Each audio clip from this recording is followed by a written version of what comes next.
Ngayon Women's Health Month, kinumusta ng Omni News ang kauna-unahang Filipino police officer sa Canada.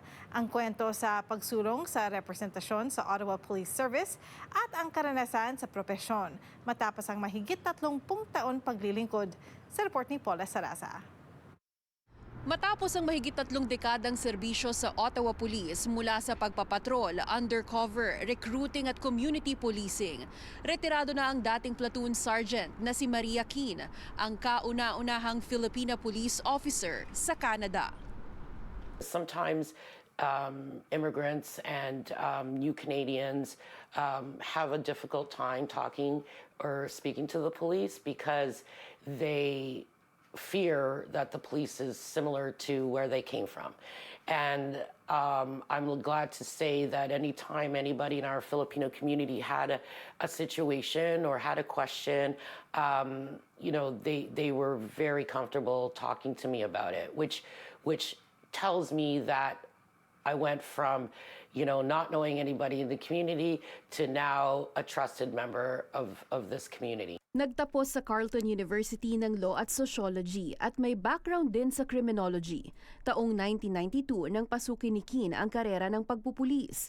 21 taong gulang pa lamang noon, siya raw ang natatanging babae sa kanilang platoon, natatanging person of color at natatanging Pilipina. Coming into a police service with mostly white males and a male-dominant profession.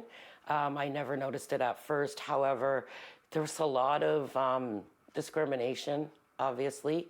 And I don't think, in their defense, I really don't think they meant to be discriminatory. I think I was just somebody different. Aminado siyang hindi pangkaraniwan ang napiling propesyon sa mga Pilipino at bilang isang babae, mas mabigat na mga pagsubok ang kinailangan niyang harapin. There was one particular incident where our chief had asked me to attend a Chinese event, and I had told him, you realize I'm not Chinese, I'm Filipino.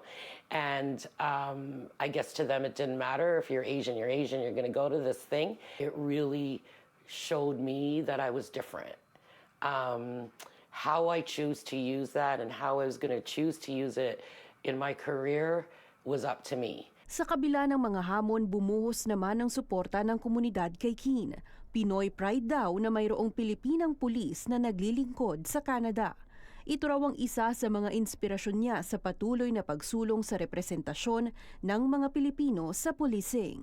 The actual Filipinos in Ottawa, the community, the chair, the vice chair, they loved it. They loved the fact that I was, Filipino representing in the Ottawa Police. They asked me to every event.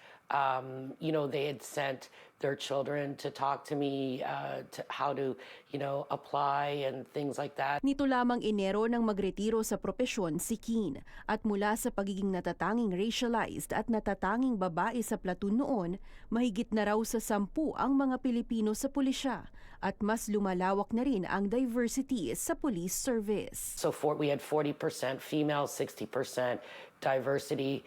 That in itself is a huge feat. Very proud to say that I was part of that, and I'd do it all over again if I had to. Paula Saraza, Omni News, Toronto.